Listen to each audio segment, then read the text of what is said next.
तो चलिए दोस्तों, इस क्वेश्चन को, ये जो है आपका एसएससी सीजीएल 2017 में पूछा गया था। इस क्वेश्चन को हम लोग शॉर्ट ट्रिक के साथ कैसे सॉल्व करते हैं। देखिए क्वेश्चन बोलता है, एक पुस्तकालय अध्यक्ष ने अपने पुस्तकालय के लिए 50 कहानी की पुस्तकें खरीदी, लेकिन उसने देखा कि वह 76 रुपया अधिक खर्च करके 14 और किताबें प्राप्त कर सकता है और प्रति पुस्तक औसत मूल्य 1 रुपया कम हो जाता है। उसके द्वारा खरीदी गई प्रत्येक पुस्तक का औसत मूल्य था।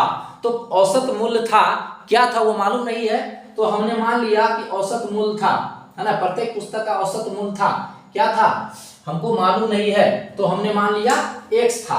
ओके, अब उसके बाद जो है देखिए बोलता है कि, है ना, कितना पुस्तक है, 50 कहानी का पुस्तक है, 50 कहानी का पुस्तक खरीदा गया है। तो पर बडी जो है कितना हो जाएगा, जब जो है ना एक पुस्तक औसत मूल्य यानी कि औसत मूल्य कहने का मतलब क्या हो गया, पर बडी मूल्य कितना हो गया, 100 रुपया। तो 50 कहानी की पुस्तक है तो 50 100 जाएगा, है ना। अब उसके बाद जो है देखिए बोलता है कि जो है ना उसने देखा कि वह 76 रुपया में अधिक पुस्तक खरीद सकता है, तो 76 रुपया और जोड़ दीजिए। और उसके बाद जो है आगे बोलता है खरीद करके 14 और किताबें प्राप्त कर सकता है ना।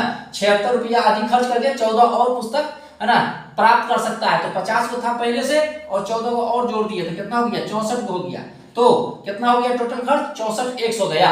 और उसके बाद यह बोलता है क्या, और प्रति पुस्तक औसत मूल्य कितना रुपया कम हो जाता है, 1 रुपया कम हो जाता है। यानी कि जो है ना 64 को पुस्तक हो गया तो 64 रुपया कम हो जाएगा। अब ये वाला इक्वेशन दोनों बराबर हो गया। इसमें जो है ना ऑप्शन का इस्तेमाल करेंगे। अब ऑप्शन नंबर 1 को अगर हम रख देते हैं तो दोनों साइड अगर इक्वल हो गया तो समझिए कि वही आपका आंसर है। अब देखिए 50 हो गया, एक से जगह पर 10 रख देते हैं तो कितना हो गया 500, यानी कि टोटल जोड़ के कितना हो गया 576।